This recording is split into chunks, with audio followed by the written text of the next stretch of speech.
Bond polarity. We can describe bond polarity as an asymmetry in the distribution of electron density in a covalent bond, I suppose, or an uneven distribution of electrons in that bond. Now, there are various different ways of representing that. So if we have something like XY, we could try and show the distribution of electron density in that way. So there's more electron density towards Y than there is X. Another way that you might see to show the stick representation of their covalent bond, but with an arrow in the middle, and that's really saying that the electron density is moving towards rather than X. I think the most common way of showing that bond polarity is with partial charges. So we could have delta plus charge showing that atom X has a partial positive charge and Y has a partial negative charge. So Y has a greater share, if you like, of the electron density between the two atoms than does X. So for bond polarity we can describe it like that. But how does bond polarity arise? Well, it arises due to electronegativity difference, and it's not so much electronegativity that you are concerned about, it's the difference between them that you need to be concerned about. So for example, if we take fluorine, the most electronegative element in the periodic table, and we take two fluorine atoms to form a fluorine molecule, now there we have no electronegativity difference. We therefore can describe that as a non-polar bond.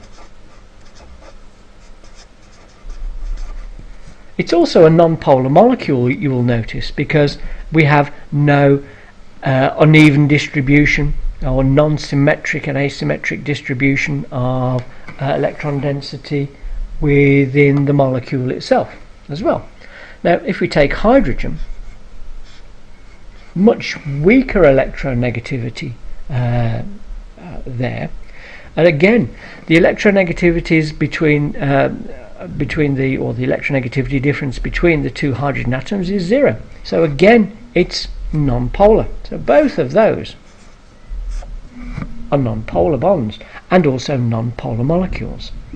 But if hydrogen atom and a fluorine atom and form HF, now that's a bit different kettle of fish, because fluorine is much more electronegative than hydrogen.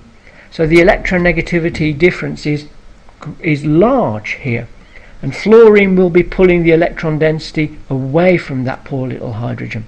So we'll have a large delta minus charge on the fluorine and a large delta plus charge on the hydrogen.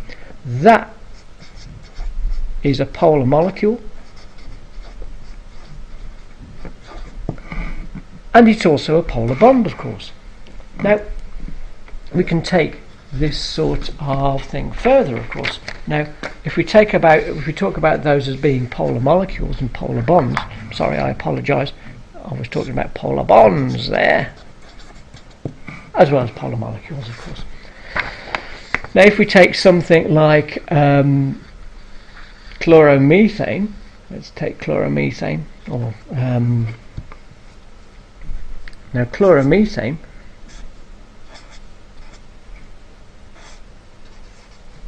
in this situation we need to begin to think about the shape of the molecule, because if we're thinking about a not only polar bonds but also polar molecules, then we will need to take the shape of the molecule into account. Here chlorine is more electronegative than carbon, so here we've got delta minus charge on the chlorine there, delta plus charge on the carbon, an asymmetric distribution of electron density within the covalent bond, so we're talking about a polar bond. but we also have an asymmetry of electron distribution of charge and electron density within the molecule itself, because the hydrogens are very similar in electronegativity to carbon. So therefore, on the left hand side of the molecule we will have a delta plus charge, on the right hand side of the molecule we'll have a delta minus charge. So this is a polar molecule.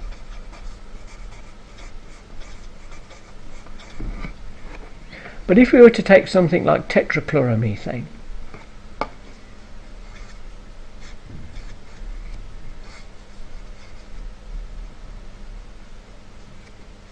sorry, that's chlorine.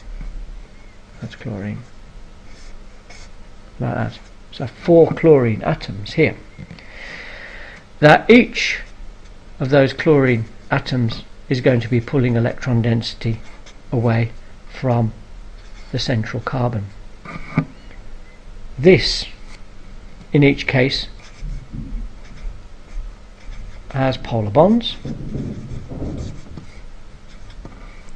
because there's an asymmetric distribution charge within the bonds themselves, but it's a non-polar molecule.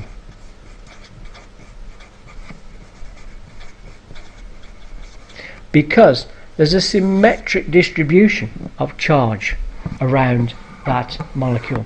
It's a bit like taking an orange and chopping it in half. Bind outside, which is the delta minus charge, and the center we have the delta plus charge, and it doesn't matter which way we chop that particular orange, we'll have rind distributed evenly around the outside all the time.